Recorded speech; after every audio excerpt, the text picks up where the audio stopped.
I am not a leather crafter, but I have always made the sheaths for the knives I make.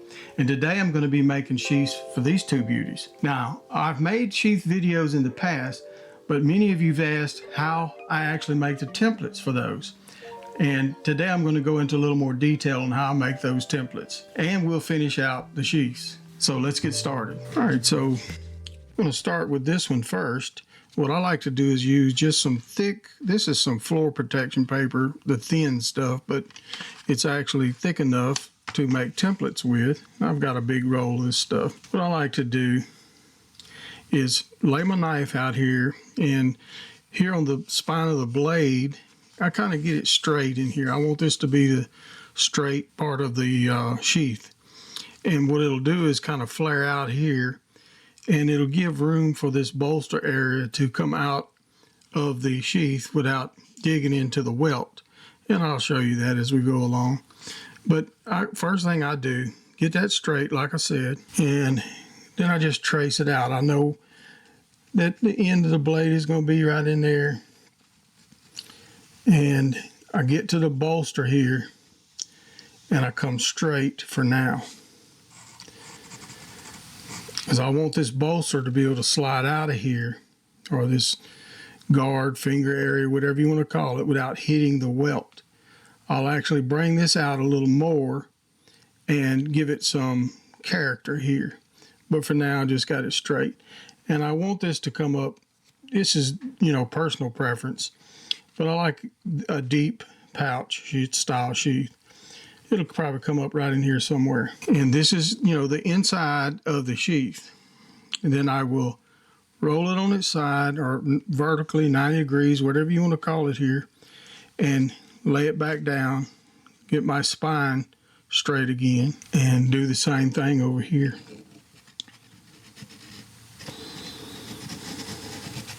Just tracing it out.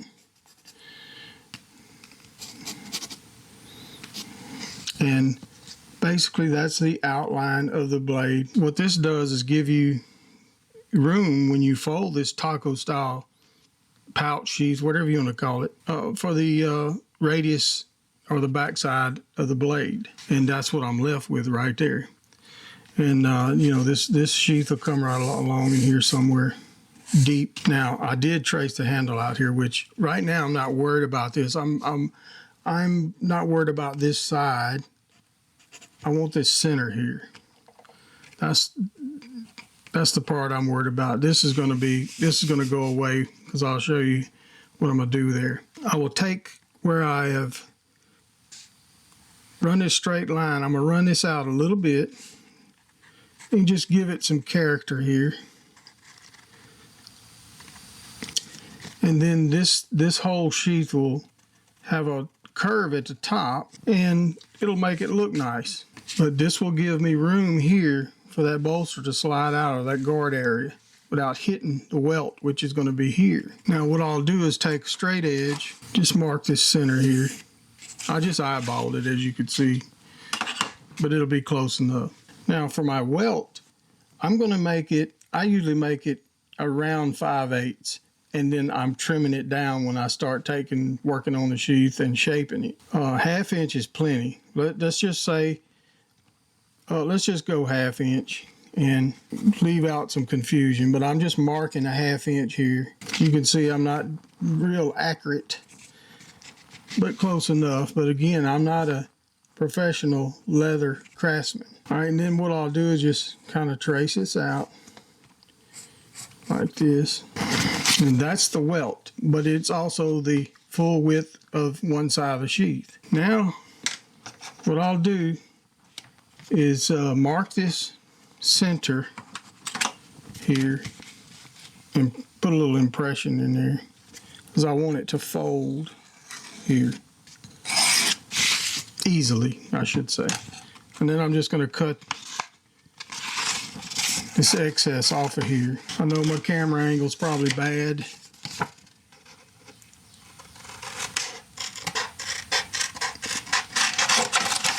And this is a pretty extreme character, I should say, here. And I can correct that as I go along, but just give me a rough shape. Now what I'm going to do is fold this where that center mark is, where I creased it.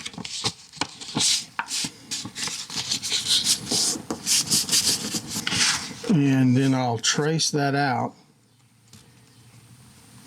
I've already made the template for this knife, but I wanted to show you how I lay it out. Then I will just cut it out same way, and I have a rough outline of the sheath. I will clean it up, and then it'll be ready to go. Now I also will go ahead and make the welt, which is this size, and cut it out, and then I can go over to my leather, cut everything out, and it's ready to go. But that's basically how I lay out a sheath. So let's get the leather cut out and start building them. All right, so I got a roll of leather here. This is 8 or 9 ounce vegetable tan leather. It's what I like to use. And we'll get template on here and get her marked out. Start cutting out the leather. Now I'm using a razor knife here. You would think a knife maker would go ahead and make a swivel knife or a round knife, leather knife, whatever you want to call it, but this is what I use.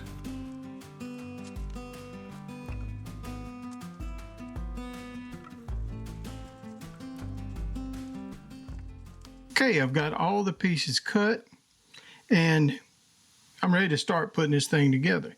But I wanted to show you something before I proceed with that. Is here's our welt, and I'm going to be double welting up here at the top. And this will be tapered down to nothing right here. So the reason I do that is because when you put the knife in the sheath, this bolster area is thick at the top, and it'll come down like this, and it'll be wider up here and thin down there where the blade is. It makes a very nice fit, and your blade goes in nice and smooth, and it has room to be there. I've got the belt loops, got the sheaths. I'm gonna glue these on, have them drying, and then I'll taper them. And same with the belts, loops. I also taper the back side of them a little bit, and I'll show you all of that when I get there. We'll do some tooling on the sheaths. I like to use Wellwood contact cement. It works pretty good. I've never had any problems with it. We're going to get these pieces coated, and I'll let them dry about a minute and put them together. I'll use clamps to hold it till they dry.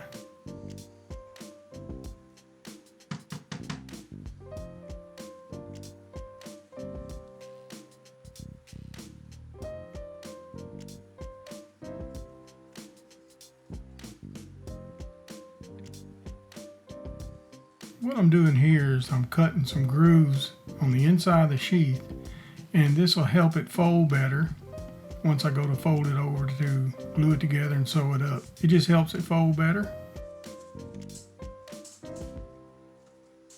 Now I'm just making some marks so I can lay out my border and start doing my tooling, but I'll need some reference marks here. And I'll go ahead and make the border. And I've got some lines here marked so I can keep my basket weave straight. And I'm just wetting it down with some water using a swab. This will help soften it up for the tooling.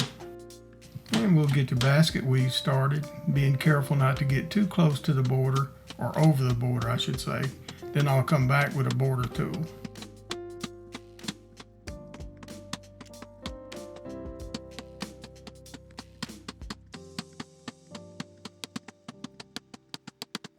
And that's all the tooling I'm going to do here. Got our basket weave with a border. And I've had these tools for many years, but you can get them online. I'll leave a link in the description for some of these tools.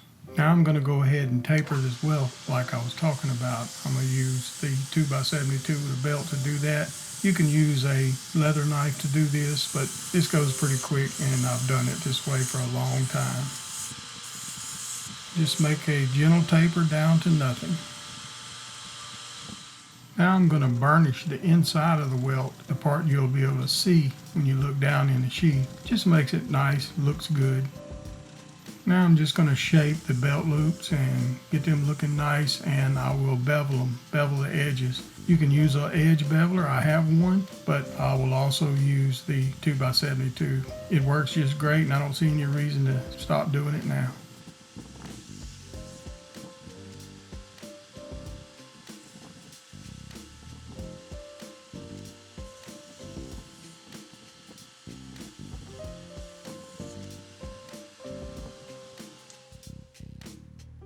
Also went ahead and burnished it, and now it's ready to go for the next step.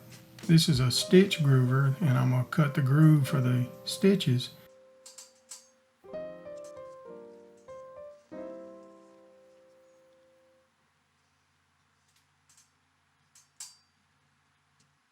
And we will mark the stitch holes with a stitch marker. Again, you can get these tools online, and I'll leave the links in the description.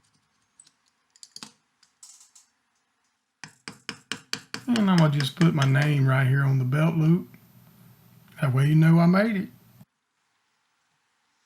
Now we'll go ahead and get it glued on the sheath and get ready to sew it on.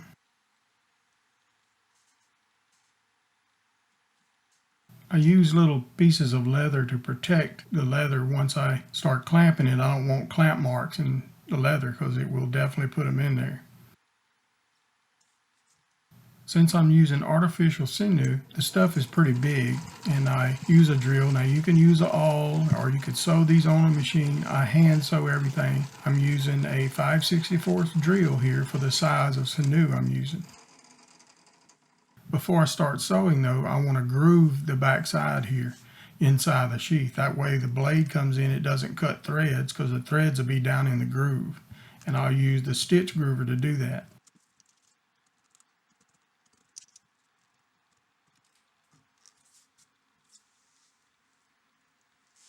Just a quick shot of me threading the sinew onto the needle. I use a big eye needle, and I flatten the sinew so it'll go up in through the eye. And then I loop it twice through the needle, through the end of the needle, to secure it.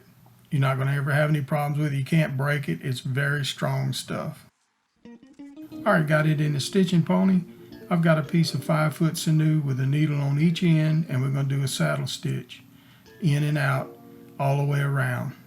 Now when I get to the end, I loop it back through twice each needle, and it's pretty tough to get through. I have to use a pair of needle nose pliers to get it through. I pull it through, cut them, burn a knot on the end of them, or burn it till it forms a ball, and then I take a tool and push it down into that groove and where it's flush, and it won't back out, won't pull out, and you've got a smooth finish on the inside.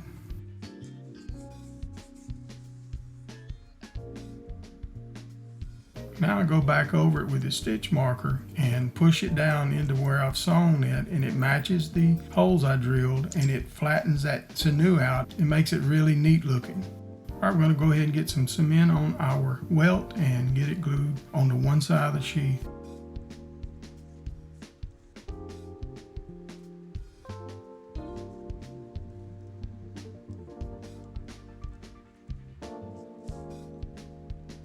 Get it clamped up and get ready for the next step.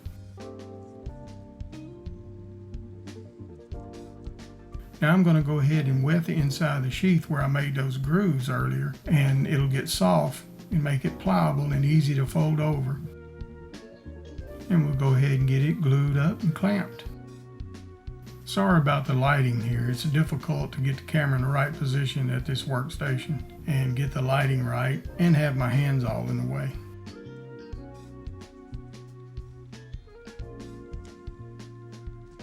Alright, after everything's dry, I'm going to come over here and finish profiling the sheath using the grinder. I could do this with a knife, but this is much faster and easier, and I will also do the edge beveling.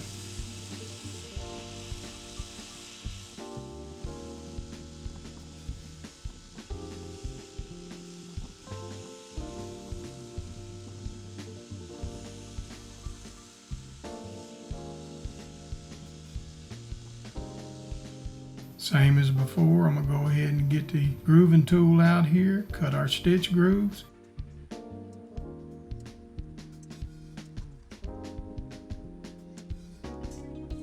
And get our stitch holes marked.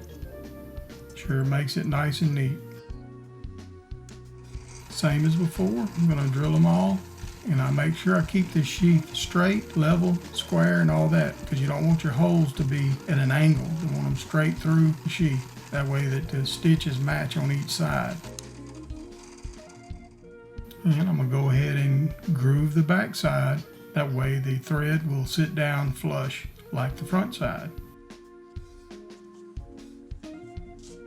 Back into pony, and same thing. This time I've got about 10 foot of sinew. It takes a lot of sinew to sew this small sheath, believe it or not. I know somebody in the comments is going to correct me about my pronunciation of sinew. I just have a habit of calling it sinew, but I think it's commonly called sinew.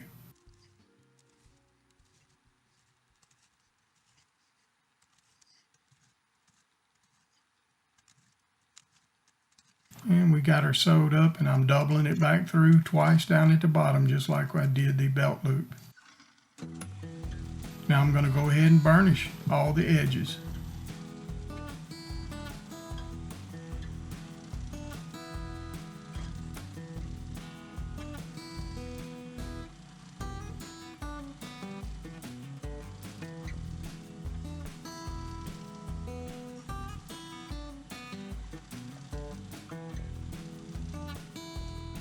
Now it's time for some dye. Now you can dye all your leather pieces before you ever start doing any gluing or sewing or anything. And sometimes I do that.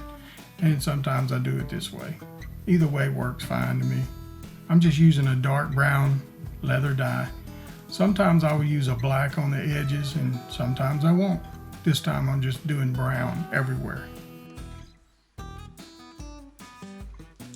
After an hour or so of the dye and drying, it's time to wet mold, and I will go and run hot water over the sheath. Now you can submerge them in hot water and let them soak, or you can use hot wax. I like to use hot water, get them soft, and then wet mold the knife and the belt loop. Now these are stainless blades. I'll put them in there. I don't worry about any rust no time soon, because it don't take long to do this. If it was going to be a while, I would protect them with something. But I'm still going to clean them off real good, all them down afterwards. And when it's dry, I'm going to be putting on 3 coats of neat's foot oil. I've been using this stuff forever, and it works great.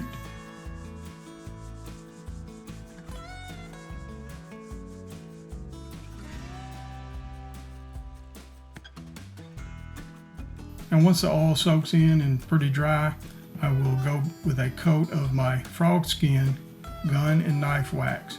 This is a product that I make, and I put it on everything. You could put on leather, steel, wood, whatever. And it's also food grade. And then we're done. I usually let these dry a couple days before I store a knife in it, and then I don't leave the knife in them. I always leave the knife in a case. But I hope you got something out of this. Thank you for watching.